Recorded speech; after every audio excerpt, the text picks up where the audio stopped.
What's up, everybody? Joey Sauce, Colony Confidential. It's your chance to learn from a leader in the industry. Margaret Garcia from Grit PPO.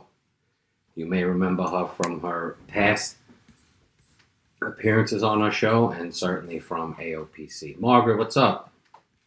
Winding the season down. Yeah, how was The summer was definitely good. I spent a little of it internationally, so that was always good for me. And phones have been busy, but consistent. Not as good as I think in past seasons. I think everybody's feeling a little bit of a downward trend. We've been talking about that in various networking groups. What do you think that is? Wow, I actually haven't paused to think of the reasons why. We're so caught up in what's contributing. I think people's spend is just different. Priority spending is just different. During the pandemic, you saw the trend of more residential people getting involved in getting pests under control in their house. I think that came from the fact that everybody was home. So you were home to experience all the pest issues that you didn't know because you would leave at 8 o'clock in the morning to go to work. You'd come back at 5 o'clock, so you'd miss swarms, or it just didn't bother you so much because you weren't there. And I think that we had that huge spike of people purchasing pest control. You're staying home and doing staycations, so then the tick and mosquito services were up and all that stuff. I think that everybody's spend is different now. Maybe as people are venturing back out of the house or traveling more, you're not caring about some of those issues that you made a priority that we saw in the past 2 years. I couldn't agree more. When I speak to some of my friends with their residential and they talk about it being down, I'm like, yeah, because the pandemic is essentially over, so the residential stuff is going to slow down. It's now coupled the current inflation and economy, and everybody, including us as business owners, is looking at every line item on their P&L. We know that we're looking to cut costs. What's funny, though, what we've seen, commercials picking up. Yeah. With people I going see that back, too. people going back to the office. We're getting the calls about dead water bugs. And you want to respond like, you're welcome. That's what we do. We always talk about that residential commercial shift. It's very real. And COVID certainly exposed that even more so than the last recession. I remember years ago, September was when people came back. They were up in the Catskills or out in the Hamptons, and they came back to their apartments or houses. And in September and the beginning of October, we used to get a lot of calls. The thing now is there's just a feeling of uneasiness out there. I can't describe it, but everybody's waiting for something to happen. I think it has something to do with the money's going to be more expensive to get a hold of. It's just an air of uncertainty. It's also going to be interesting, and Margaret, you probably give a better timeline on this, but pre-COVID, September, October, for bed bugs between kids coming home from summer camp. Some of the colleges, everybody was way more preventative bed bugs encasements, wanting to know what to be on the lookout for, or the kids leave for college and then they're coming home that first week and everybody's nervous about all the bags they're bringing home and stuff. But from a phone perspective, I have seen a change in the call scenarios where I do see a lot more commercial people being proactive, actually. And in pest control, we don't get a lot of that. We get a lot of reactiveness. They call when the issue's out of control, or they call when they really have to because of the health department. But I do see a little bit of a trend of people being proactive. I have this office I'm opening, I have this going on, we need to make sure this is in place. I think that's a little bit of a change. It is. We've seen that when the offices are getting ready to reopen fully, that they want a full inspection of the entire building. Are you out of your mind? We've been coming the entire time. But the money is being spent to just give, from what we're understanding, is to give people coming back less to worry about, more reassurance. They want more reassurance for their employees coming back in, that it's a safe environment, not even just from COVID related, but pest related and things like that.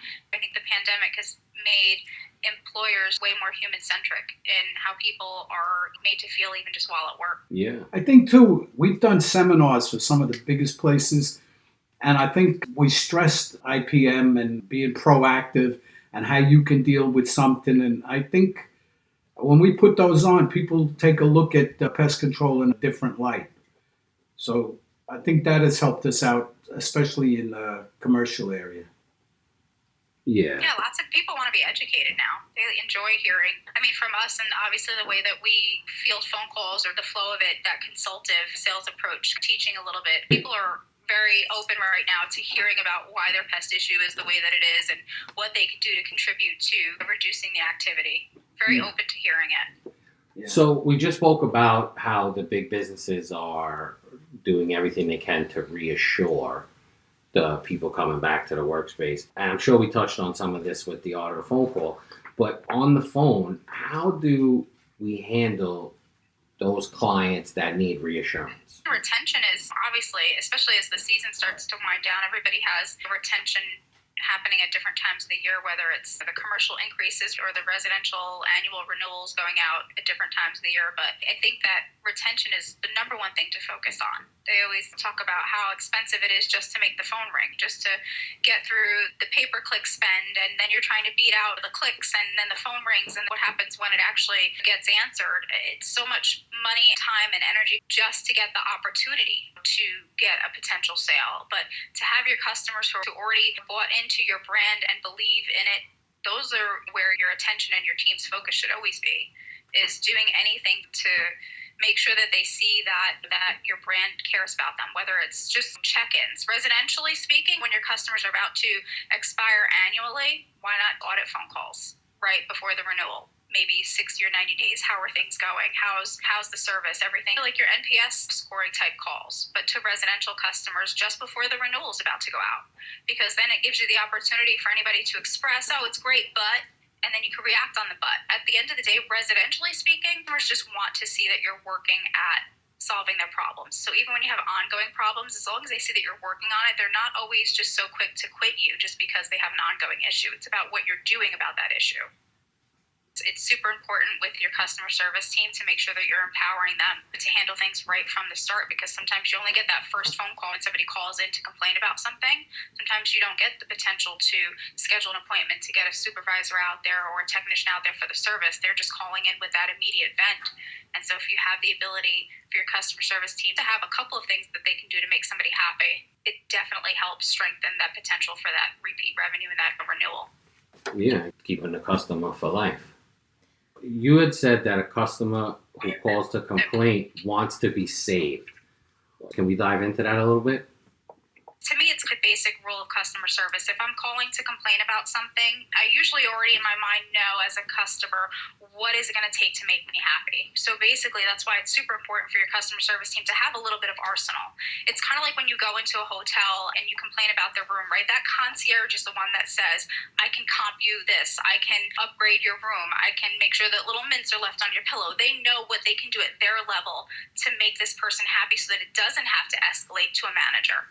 And so customers that call in are people that want to be saved. If they didn't want to be saved, they would just send in their renewal notice that says, do not renew. And then you're left chasing them, trying to get them on the phone, trying to hear the reason why they don't want to renew it or why they're canceling their service. But if they're calling to complain, it's because they're taking the time and energy to want to express what makes someone happy. And again, being on the other end of that receiving phone call, how you accept it and how you receive it is even more important, how you react to it. So it's like a cry for help. Right, exactly. That's huge. We spoke about our experience with the handyman in Las Vegas when we saw him. Whatever was wrong in the room, the shades didn't work. I don't even fully remember. And he was like, oh, I'm terribly sorry to hear that. I'm going to put a request in. Can I give you $200 food and drink voucher? And we were like, yeah, thanks. And we didn't even think about what was wrong in the room anymore. It was enough to exceed your expectation of what you thought would have make you happy. But some companies, the process for their customer service team is they hear a complaint, let me get this to a service manager. And then it becomes a message relay. That doesn't help the customer feel heard or feel like their issue's getting taken care of. As consumers right now, they even have a low threshold for that. They call in, they want the resolution right then and there. They don't want to have to transfer. I know when I call into a company and I express discontent with something and now you have to transfer me, I'm already upset I have to repeat myself. Because I gave it my best shot. I complained in the first 5 minutes of this call. Yeah. That's where all the energy and the emotion is. And now I've got to transfer and relive the whole conversation again. That even sometimes upsets me more as a consumer that I have to repeat myself. Oh. I also expect the representative that I just complained to repeat my issue and the person to pick up and say, oh, Ms. Garcia, I heard you were upset about X, Y, and Z, and we're ready to take this conversation forward. But that doesn't happen a lot too. And all of those interactions on the phone and how we interact with people count so much. I just had a very similar experience. But for everybody out there listening, all of this can be found at theartofthephonecall.com. The webinar that we did with Margaret is now on demand. You can sign up for it. And while you're learning here right now, you will continue to learn on that webinar, theartofthephonecall.com. So my experience recently with exactly what you're talking about, I was calling to adjust the room blocks for Pest World. And exactly what happened, I gave my best shot, and then I get transferred. And the person says, "Can I help you?" I'm like, "I don't know. What did the person that transferred me to you tell you?" "Oh, they just transferred me." I was like, "That's horrible. You don't have notes? Don't you have a note system? You're a huge company." And it was a horrible customer service experience. It took 40 minutes for them to do what really should have been done in 5. They didn't have the knowledge that you provided with Colony Confidential on the art of a phone call. But also, as I'm thinking back 30 years ago, Oh, you could think back that far? yeah, not every person is worth saving. I came in one morning and I said, "This woman's been on the phone wanting to talk to you." I said, "What's the problem?" She wants to be done at 7 in the morning. She's complaining. A guy got there at 5 to 7. She told him come back at 7, and he got back at 5 after 7. I'm like, "How much are we getting off her?" $25. Like, give me the phone.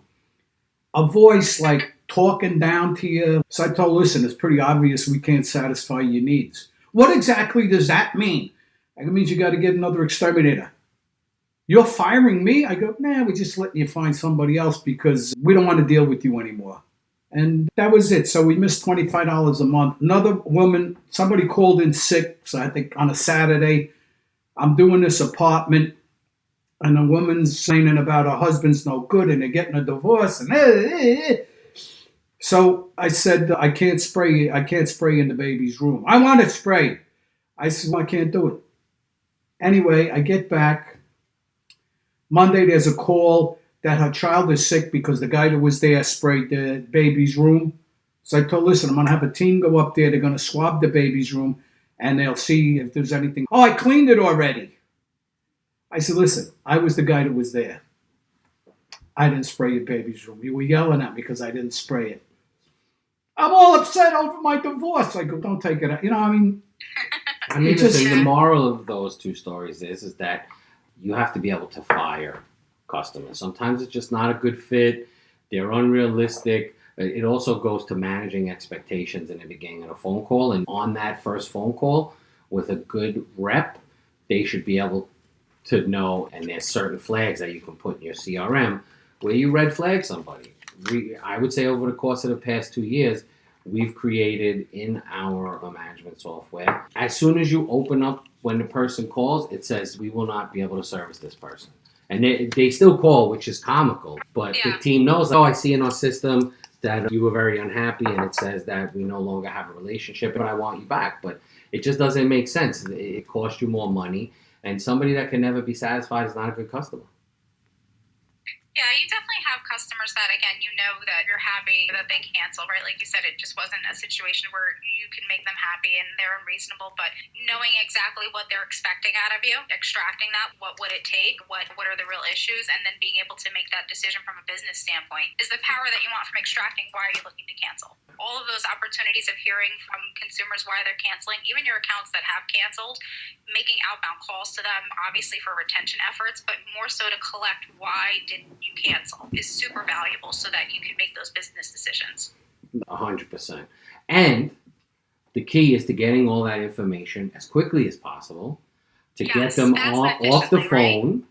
Which, Margaret, I dare say you're a master at it, and you can learn all this out of the phone call.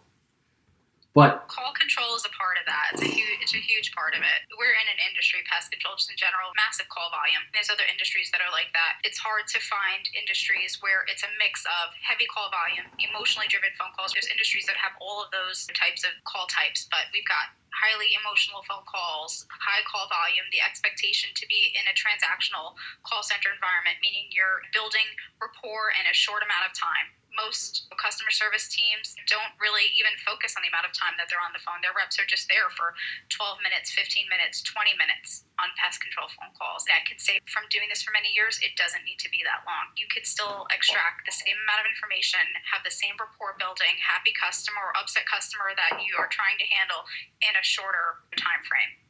We were just talking earlier about words of brain food and how you can basically control a conversation with the right words, and you could also destroy a conversation with the wrong words. Yeah, absolutely. If you're getting on like, can't do this, we don't do that, then it's going to be another 5-minute conversation of the customer's response versus this is what I can do, this is how I can handle it.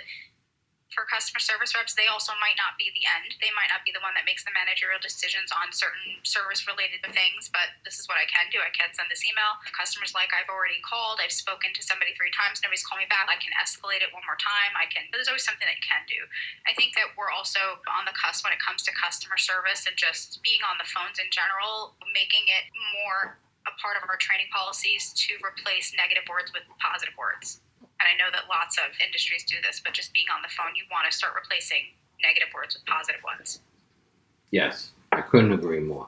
So, what's coming up next with Grit and you? What's coming up? We've got lots of more fun things coming up. I think that have also birthed from talking about customer service, whether it be at the Pennsylvania conference, whether it be the art of the phone call, where we see the want for our industry to talk about this part of the business. And even I see coming up at Pest World a great track on customer service and things like that. Most people consider the customer service part of it like the actually being on the phone calls, not just customer service the way you service customers. But for Grit, we've got a lot of things that are geared toward that. We're looking at building a community environment in Slack, interactive chatting ability to have everybody from within the industry talk about things customer service, pest related customer service, and just feedback on hot button keywords or what's going on the phones, and just have a community where people can have that like-minded experience of what happens in the front lines of pest control being on the phones.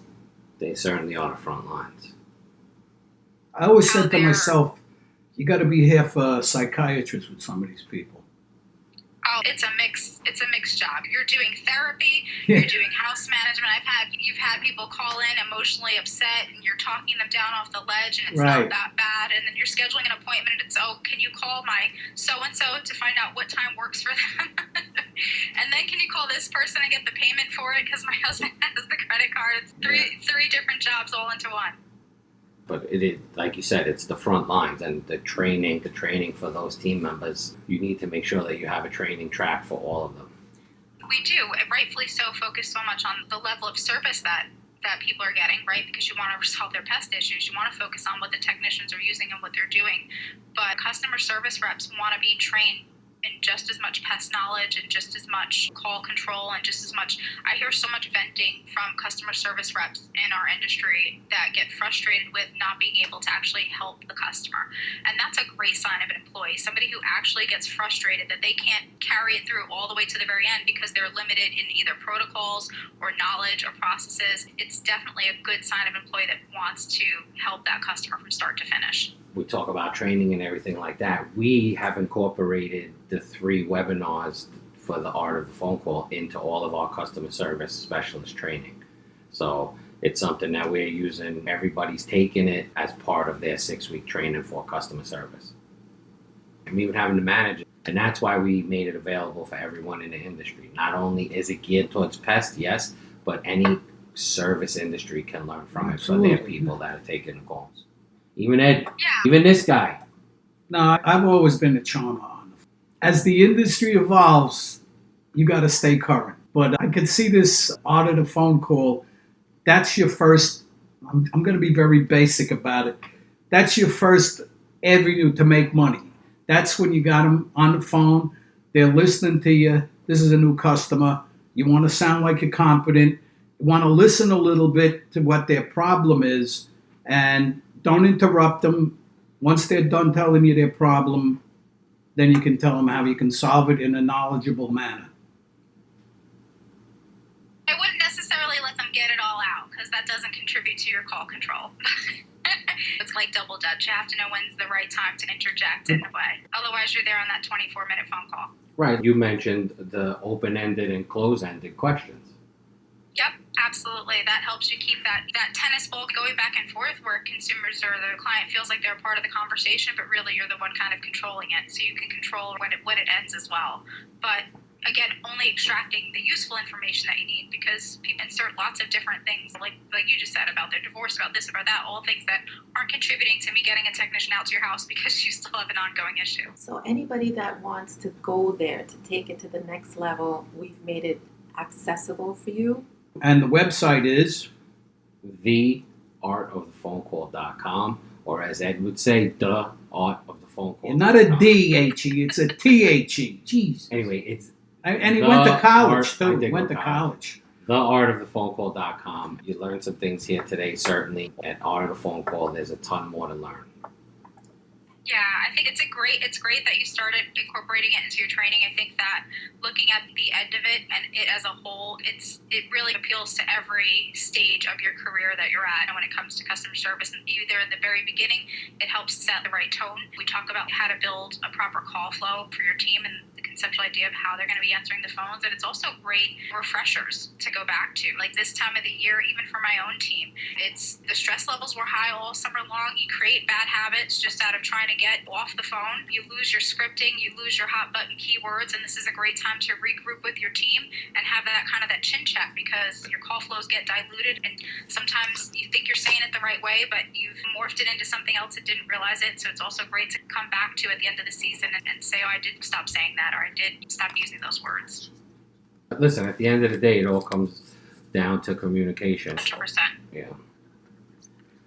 So, thank you again, Margaret Garcia from Grit PPO, star of the Art of the Phone Call. We appreciate you coming on and being a supporter of ours. Margaret, always good talking to you, and thanks for the education today. And we look forward to seeing you up in Boston. Yep, can't wait to see everybody. Thank you, guys. Mr. and Mrs. American, all the ships at sea. This is Ed Sheehan for Colin Confidential. Till we meet again. God bless you. What happened to that part? He's got religion. See? Now I'll say it. Until we meet again, God bless you. What's up, everybody? Joey Sauce. Do you want the cheat code to have happy customers? Make sure you go and sign up for Art of the Phone Call. We call it AOPC. It's your chance to learn from the leader in this space, Margaret Garcia from Grit PPO. Her team answers hundreds of phone calls every day for companies large and small, and she's teaching you the key secrets to closing sales on the phone, handling your customer complaints, and getting it all done in less time. Make sure to go visit us at theartofthephonecall.com.